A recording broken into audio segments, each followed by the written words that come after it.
Hello, fourth class. I'm just going to go over a quick revision with you of your long multiplication. Before you finished up school, you were all fantastic at doing this, but we've obviously had a bit of a break from it. So I'm just going to show you a quick little video on how to do your long multiplication. So if you remember when we were doing it together, I told you that there are two different ways of doing long multiplication. Both ways work perfectly. They give you the exact same answer every time. So whatever way you prefer doing, that's fine with me, and you stick with whatever way you prefer. I'm going to start with showing you the breakup method of long multiplication. So if I have this number here, I have 52 multiplied by 16. I think to myself, I haven't learned my 16 times tables, so I'm going to split this 16 into multiplied by 10 and multiplied by 6. I'm splitting my 16 into 10 and 6. So then my first stage, I go 52 multiplied by 10. And I think everyone at this stage knows that anytime I multiply anything by 10, I just add a 0. So my 52 multiplied by 10 is 520. That's the first stage of my breakup method. I then do, for step 2, I come down, I've sorted out my multiply by 10, I have to do multiplied by 6. So I write 52 multiplied by 6.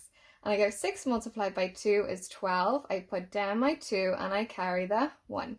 6 multiplied by 5 is 30 plus 1 is 31.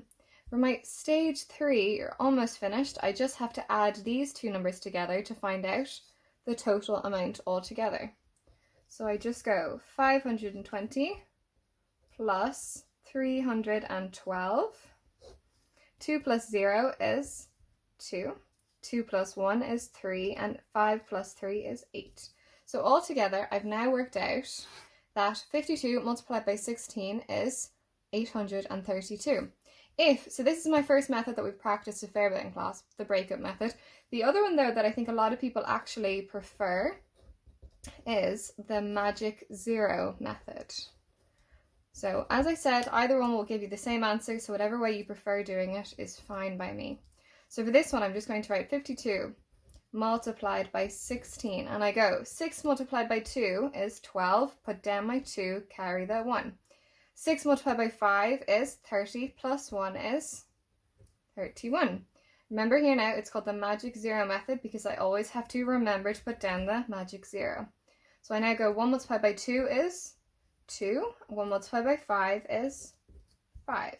I now add these two numbers together. 2 plus 0 is 2, 1 plus 2 is 3, and 3 plus 5 is 8. Either way, you get the exact same answer, so whatever way you prefer is fine by me.